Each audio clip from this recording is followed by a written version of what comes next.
बस में अंतर्राष्ट्रीय योग दिवस 2022 की थीम क्या थी? तो देखिए, प्रतिवर्ष अंतर्राष्ट्रीय योग दिवस 21 जून को मनाया जाता है। तो 2022 में अंतर्राष्ट्रीय योग दिवस की थीम थी मानवता के लिए योग। तो इसका आंसर ये हो जाएगा। देखिए, 2022 में ये 8वां अंतर्राष्ट्रीय योग दिवस मनाया गया है, जिसकी थीम थी मानवता के लिए योग, यानी कि योगा फॉर ह्यूमैनिटी। और देखिए, बात करें पहली बार अंतर्राष्ट्रीय योग दिवस कब मनाया गया था, तो 21 जून 2015 को मनाया गया था। क्वेश्चन नंबर 2 है, किस राज्य ने खेलो इंडिया यूथ गेम्स 2022 का खिताब जीता है? तो खेलो इंडिया यूथ गेम्स 2022 का खिताब जीता है हरियाणा राज्य ने। तो इसका आंसर बी हो जाएगा। हरियाणा राज्य ने इन खेलों में सबसे ज़्यादा पदक जीते हैं, यानी कि हरियाणा इसमें प्रथम स्थान पर रहा। हरियाणा ने इन खेलों में कुल 137 पदक जीते, जिनमें कि 52 गोल्ड मेडल, 39 रजत पदक और 46 कांस्य पदक शामिल हैं।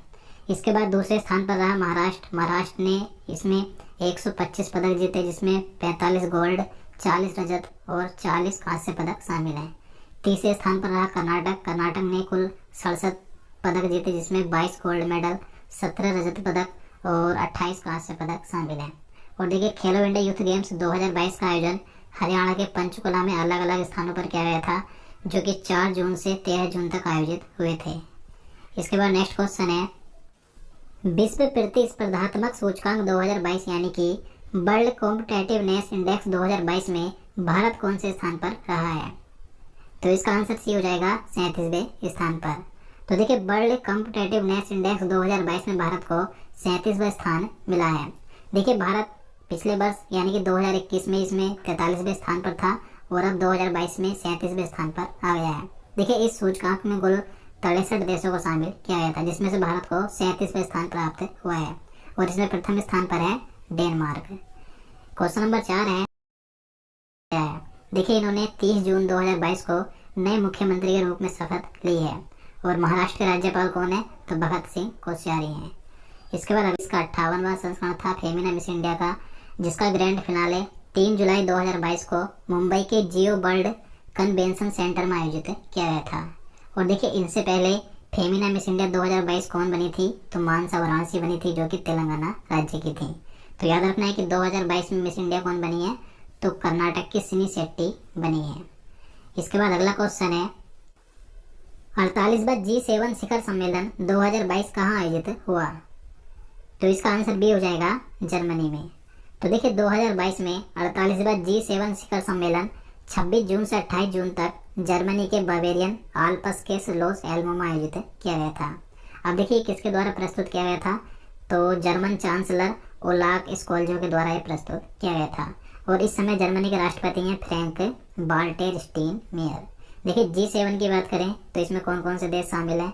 Canada, France, Germany, Italy, Japan, United kingdom और संयुक्त राज्य अमेरिका। और देखिए, इसी के साथ G7 शिखर सम्मेलन में यूरोपीय संघ भी प्रतिनिधित्व करता है और 2022 में इस G7 शिखर सम्मेलन में भारत के प्रधानमंत्री नरेंद्र मोदी जी को भी आमंत्रित किया गया था। तो याद रखना है। Question number, global liveability index 2022 में प्रथम स्थान पर कौन सा शहर है? तो इसका आंसर डी हो जाएगा, तेहरान शहर। देखिए, तेहरान शहर ये ईरान का शहर है, जो कि ग्लोबल लिवेबिलिटी इंडेक्स 2022 में प्रथम स्थान पर है। यानी कि दुनिया में सबसे अधिक रहने योग्य शहर कौन सा है? तो ईरान का तेहरान शहर ये प्रथम स्थान पर है। देखिए, इस इंडेक्स को इकोनॉमिस्ट इंटेलिजेंस यूनिट द्वारा जारी किया गया था, जिसमें दुनिया भर के 173 शहरों को शामिल किया गया था। तो देखिए, इस इंडेक्स में नई दिल्ली को 112वें स्थान पर रखा गया है और मुंबई को 117वें स्थान पर रखा गया है। इसके बाद अगला क्वेश्चन है, विश्व निवेश रिपोर्ट 2022 में भारत कौन से स्थान पर रहा है? तो इसका आंसर भी हो जाएगा, 7वें स्थान पर। तो देखिए, अभी हाल ही में अंकडाट ने यानी कि व्यापार एवं विकास पर संयुक्त राष्ट्र सम्मेलन ने विश्व निवेश रिपोर्ट 2022 जारी की गई थी, जिसमें भारत को प्रत्यक्ष विदेशी निवेश में 7वें स्थान पर रखा गया है और इसमें प्रथम स्थान पर है संयुक्त राज्य अमेरिका। इसके बाद अगला क्वेश्चन है, फीफा अंडर 17 महिला विश्व कप 2022 का आयोजन किस देश में होगा?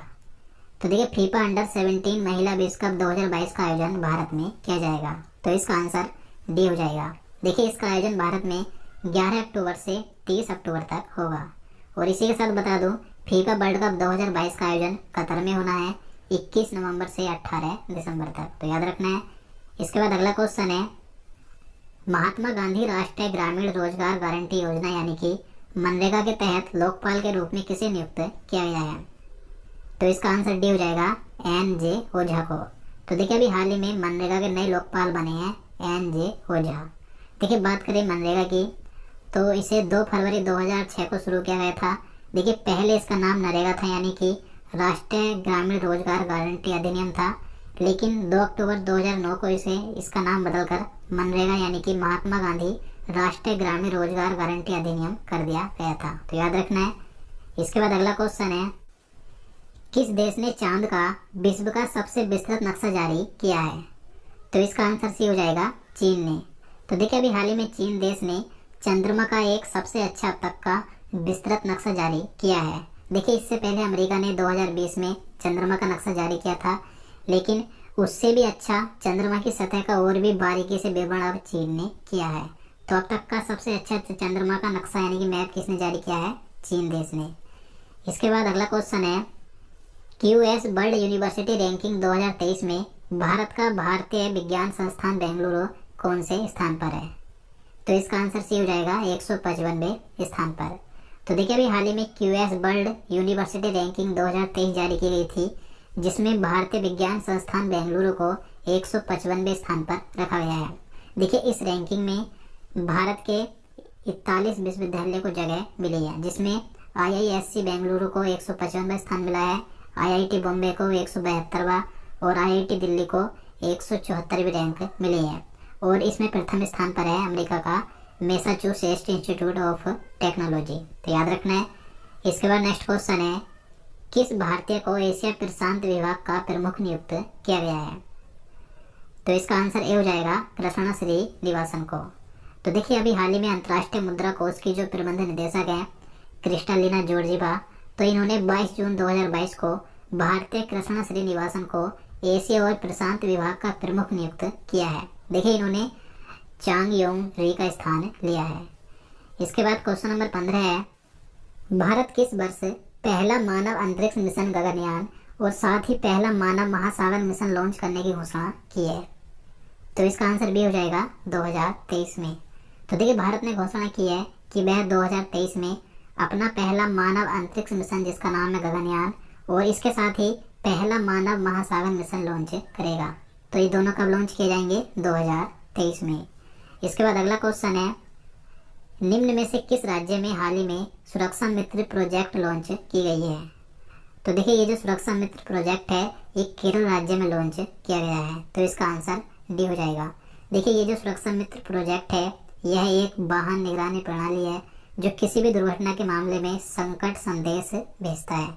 तो ये लॉन्च किया गया है केरल में और केरल के मुख्यमंत्री कौन है? तो पिनाराई विजयन है।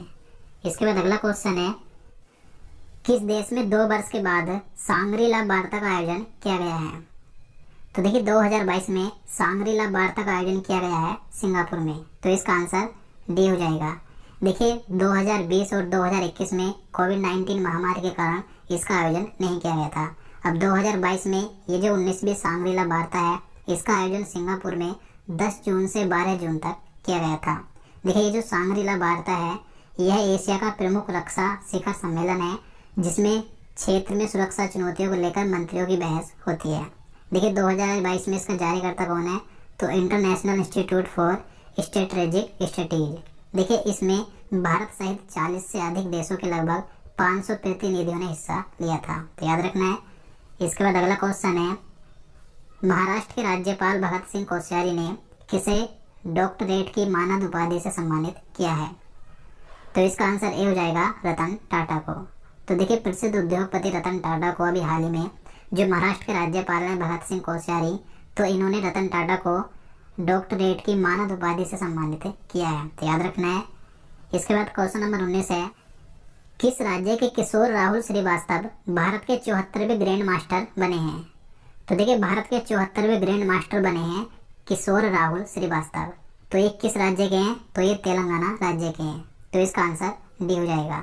देखिए इटली में नोवे कैटोलिका शतरंज महोत्सव 2022 के दौरान इन्होंने लाइव फीडे रेटिंग में 2500 एलो पॉइंट्स की बाधा को तोड़कर ये भारत के 74वें ग्रैंड मास्टर बने हैं। और देखिए इनसे पहले जनवरी 2022 में भारत के 73वें ग्रैंड मास्टर कौन बने थे, तो भरत सुब्रमण्यम बने थे। और अब 74वें ग्रैंड मास्टर बने हैं तेलंगाना राज्य के किशोर राहुल श्रीवास्तव, तो याद रखना है। इसके बाद अगला क्वेश्चन है, किस शहर में भारत का पहला केंद्रीकृत एसी रेलवे टर्मिनल जिसका नाम है sir M Visvesvaraya railway terminal शुरू किया गया है, तो इसका आंसर सही हो जाएगा बेंगलुरु में। तो देखिए कर्नाटक के बेंगलुरु में भारत का पहला केंद्रीकृत एसी रेलवे टर्मिनल जिसका नाम है एम विश्वेश्वरैया रेलवे टर्मिनल शुरू किया गया है, तो याद रखना है। इसके बाद क्वेश्चन नंबर 21 है, किस शहर में भारत की पहली डिस्प्ले फैब्रिकेशन यूनिट स्थापित की जाएगी, तो भारत की पहली डिस्प्ले फैब्रिकेशन यूनिट स्थापित की जाएगी हैदराबाद शहर में, तो इसका आंसर डी हो जाएगा। देखिए इस यूनिट को 24,000 करोड़ रुपए के निवेश से स्थापित किया जाएगा। तो दोस्तों आज के लिए इतना ही। अब चलिए आज का क्वेश्चन देख लेते हैं जिसका आंसर आपको नीचे कमेंट बॉक्स में बताना है। तो आज का प्रश्न है, 15 मई 2022 को किसने त्रिपुरा के नए मुख्यमंत्री के रूप में शपथ ग्रहण की है, तो इसका आंसर आपको नीचे कमेंट बॉक्स में बताना है कि अभी हाल ही में त्रिपुरा के नए मुख्यमंत्री कौन बने हैं। देखिए ये क्वेश्चन मैंने इससे पहले के वीडियो में करवा दिया था, यानी कि इससे पहले मैंने अब तक के 2022 के सभी राज्यों के मुख्यमंत्री और राज्यपाल का एक पूरा अपडेट वीडियो अपलोड किया था। अगर आप उसे देखना चाहते हैं तो आपको इस वीडियो को लास्ट में प्लेलिस्ट मिल जाएगी, आप वहां से जाकर 2022 के सभी महत्वपूर्ण टॉपिक्स के वीडियो देख